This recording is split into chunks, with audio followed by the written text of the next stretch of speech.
Gurizada, o negócio é o seguinte, e o Internacional tropeçou nesta rodada no Campeonato Brasileiro. Jogando em Criciúma, ficou no empate em 1-1 contra o Criciúma, o time da casa. Desta vez, a estratégia de Eduardo Cudê não deu certo. O recuo no segundo tempo para administrar uma vitória parcial acabou apresentando uma conta para o Inter. O Criciúma melhorou muito na segunda etapa e Fabrício acabou se tornando o protagonista do time colorado, que ficou com apenas um pontinho contra o Criciúma. Neste vídeo eu te conto a história de Criciúma 1, Inter 1 em nome de KTO. É a minha casa de apostas, cupom promocional Menegas. Este é o cupom que te dá um bônus de 20% em cima do teu primeiro depósito. Acabei acertando no jogo do Inter com o Criciúma que o Inter marcaria o primeiro gol e acertei também, este eu acho que era bem mais fácil, a vitória do Grêmio sobre o Fluminense.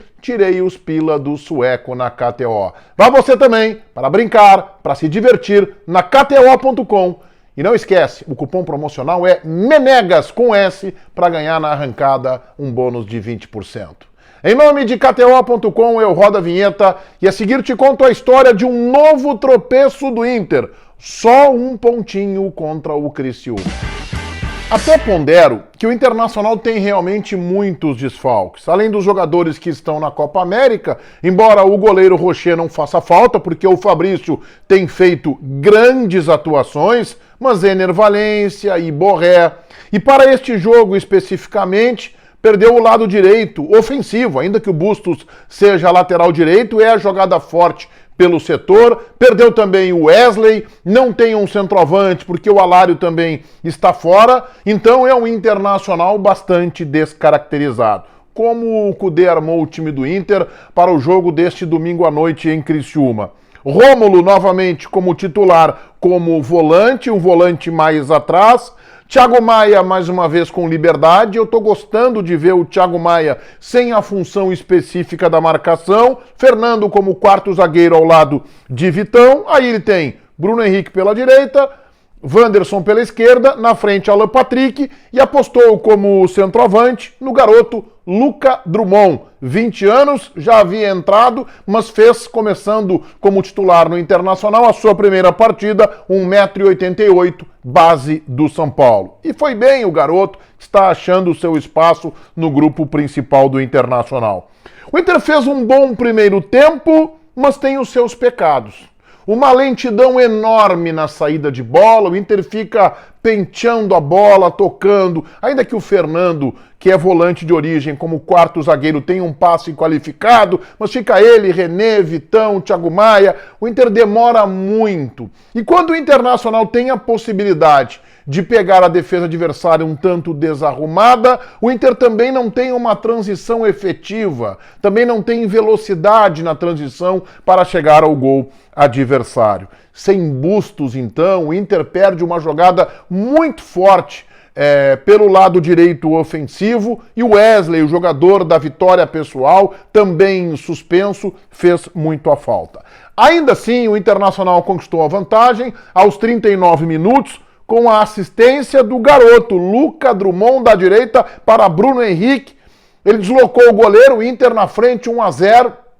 Uma vantagem interessante. O Internacional, na combinação de resultados, estava pulando para a sexta colocação, que ali o Flamengo vencia o Cruzeiro. Teve um momento que o jogo estava empatado no Maracanã. O Inter chegava a um aproveitamento de 60% e criava uma expectativa interessante neste momento de começo do Campeonato Brasileiro, já que o Inter, além disso, seria sexto, 5 pontos atrás do Flamengo, mas com 2 jogos a menos. Acontece que veio o segundo tempo. E o Internacional de Cudê nos últimos jogos, em que tem algum tipo de vantagem, o Inter recua. O Inter não recuou contra o Atlético Mineiro no jogo anterior, quando estava empatado, acabou tomando um gol aos 51 minutos. Já havia tomado gol aos 51 minutos também do Vitória, quando o Inter mais uma vez recuou depois do empate. Mas aquela foi uma atuação horrorosa do Internacional lá no Barradão. E aí, vejam o que aconteceu com esses 2 passos para trás que o Inter de Cudê deu. A 9 minutos, Fabrício fez grande defesa em chute de Felipe Matheus. A bola ainda desviou em algum jogador e ele conseguiu se recuperar. Aos 19, Marcelo Hermes cabeceou perigosamente, bola raspando. Ele já havia dado um outro cabeceio minutos antes. Aos 27, Fabrício salvou num milagre um chute no ângulo do Éder. Duas defesas excepcionais do Fabrício, além de intervenções com muita segurança. O melhor do Inter em campo foi o Fabrício. O Internacional, quando tinha um contra-ataque, porque vencia o jogo por 1-0 e o Criciúma se jogou ao ataque, o Internacional repetiu o seu comportamento. Lentidão, transição ineficaz, a falta de um jogador para pegar a bola e rapidamente achar um companheiro em condições de puxar o time para tentar definir a partida. O Inter não conseguiu. Teve um lance de perigo do Inter no segundo tempo, que foi um cruzamento do Bruno Henrique, em que o Johan, que acabou entrando e fazendo às vezes centroavante, cabeceou desviado pela linha de fundo. Um minuto depois, o Criciúma chegou ao empate, uma jogada pela esquerda, um cruzamento, a bola corre à área do Internacional, há um desvio tirando os defensores e o Claudinho de Chapa fez 1-1. Acho que a defesa do Internacional foi toda envolvida, do Igor Gomes e especialmente dos laterais. O Igor Gomes, que está como lateral pela direita,